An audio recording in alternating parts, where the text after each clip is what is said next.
क्या कह रहे हैं गुरुदेव? वर्ष में दर्श नहीं करे, सो भगत साकट ठहराए। कबीर जय गुरु परलोक गमन करे, सीख मानियो शीस।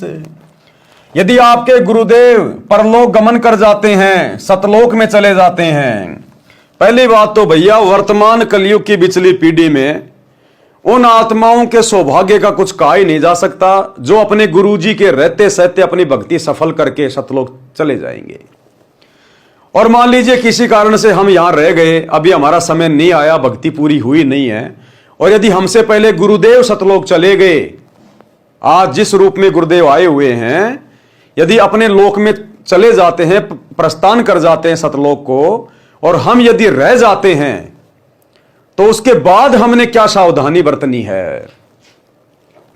कबीर जय गुरु परलोक गमन करे, यानी सतलोक चले जाएं, सीख मानिए शीस। उसके बाद हमने केवल गुरु जी की शिक्षाओं पे चलना है, उनकी प्रत्येक मर्यादा में रहकर, प्रत्येक आज्ञा का पालन करके, जो उन्होंने हमें बताया, समझाया, सिखाया, जिस कारण से हमारा मोक्ष होगा, हमने उनकी प्रत्येक मर्यादाओं को, उनकी आज्ञा मानकर हमने आजीवन करते रहना। नाम को खंड नहीं होने देना, मर्यादा नहीं टूटनी चाहिए। केवल गुरु की आज्ञा की बात हो रही है, किसी भगत की देखा देखी नहीं करना, गुरु के परिवार की बातें मान के नहीं चलना, किसी कोऑर्डिनेटर की बातों में आके नहीं भक्ति करनी। गुरु के ज्ञान आधार से तोल लेना। आपको जो मर्जी कोई आज्ञा दे, कोई आदेश दे, कुछ भी कहे, उसके आदेश को अपने गुरुजी के सत्संग से विचार कर लेना कि यह सही है या गलत है, उसके बाद ही भक्ति पे वो कदम आगे रखना। तो कहते हैं कबीर जय गुरु सतलोक गमन करे, सीख मानिए शीस। और हरदम गुरु को साथ जानकर सुमरो नित जगदीश। और हमेशा अपने गुरुजी को शब्द रूप में अपने साथ में मानिए कि मेरे गुरुजी गए कहीं नहीं है, ये तो शब्द स्वरूपी राम है, ये कहां जाएंगे? इनका एक पैर सतलोक में, एक पैर इस पृथ्वी लोक पर। अगर गुरु पृथ्वी छोड़ के चला गया तो जीव भक्ति कर ही नहीं सकता। कहते हैं आग लगी आकाश में, झड़झड़ पड़े अंगार, और सतगुरु ना हो धरती पर तो जल मरे संसार। तो सतगुरु हमेशा हमारे साथ में रहेंगे। ये तो काललोक के नियम अनुसार, विधान अनुसार जो स्वयं इस परमात्मा ने बनाया है कि यहां ना कोई अमर है ना कोई अमर रहेगा, ये तो मृत्यु लोक है। और हमारे गुरुदेव भी एक संत की भूमिका कर रहे हैं, एक इंसान रूप में आके संत की भूमिका कर रहे हैं। तो इंसान की जितनी उम्र होती है उस उम्र को पूरा करके गुरुदेव ने भी यहां की मर्यादाओं को बनाए रखते हुए यहां से जाना पड़ता है। तो गुरुदेव के जाने के बाद हमने उनकी प्रत्येक आज्ञा और मर्यादा में रह के भक्ति करनी है। एक क्षण के लिए भी हमारे अंदर यह भाव नहीं आना चाहिए कि मेरे गुरुजी मुझे छोड़ के गए। अगर यह मन में आ गया, आंखों से आंसू भी आ गए आपके, किस बात को लेकर कि गुरुजी छोड़ के चले गए, गुरुजी छोड़ के चले गए, इस बात को लेकर आंखों में आंसू नहीं आने चाहिए। बाकी गुरुजी के प्रेम में चाहे लाख रो, दिन रात रो, उससे हमारी भक्ति बढ़ेगी। और अगर यह सोचकर कि अब मेरा क्या होगा, हे भगवान मैं सतलोक जा पाऊंगा नहीं जा पाऊंगा, गुरुजी तो गए, ये लो अब क्या होगा, तो फिर वो भगत फैल है।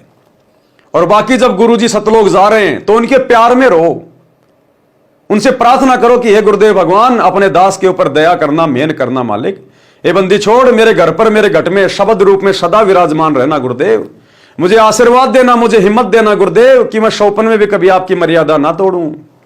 हे परमात्मा मुझ निज पर विशेष दया रखना। यह कहकर प्रार्थना करते हुए रोइए आप, चाहे गुरुदेव के जाते समय रोइए, उनके बाद में रोइए, आज रोइए, अभी रोइए, कोई दिक्कत नहीं, वो रोना हमारे हित में, हमारे फायदे में। लेकिन मन में यह सोचकर कि लो जी गुरुजी तो गए, अब मेरा क्या होगा, फिर वो भगत फैल है, क्योंकि वो फिर ज्ञान आधारी नहीं है। तो क्या कह रहे हैं कि हमेशा अपने गुरुदेव को सतलोक गमन के बाद शब्द रूप में अपने साथ में समझना चाहिए। भाई और बहनों, यह बहुत विशेष पॉइंट है। और जिस दिन गुरुदेव भगवान यहां से गमन करेंगे वो हमारी एक और परीक्षा होगी कि कितने भक्तों के मन में कच्चापन आएगा कि लो जी गुरुजी तो गए, अब तो हो गया हमारा मोक्ष।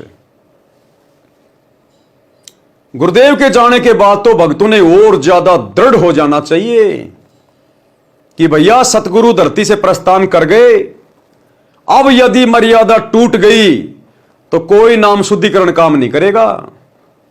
अब ये ड्रामेबाजी नहीं चलेगी, नाम टूट गया शुद्ध करवा लो, टूट गया शुद्ध करवा लो।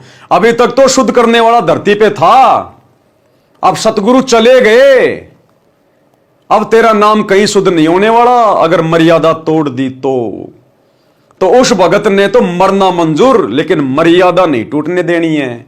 तब कहीं जाकर सतगुरु उसका हाथ पकड़ के सतलोक में लेगा।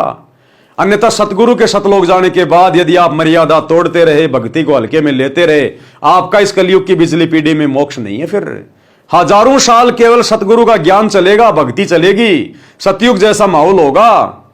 अगर मर्यादा तोड़ दी फिर मोक्ष नहीं होगा।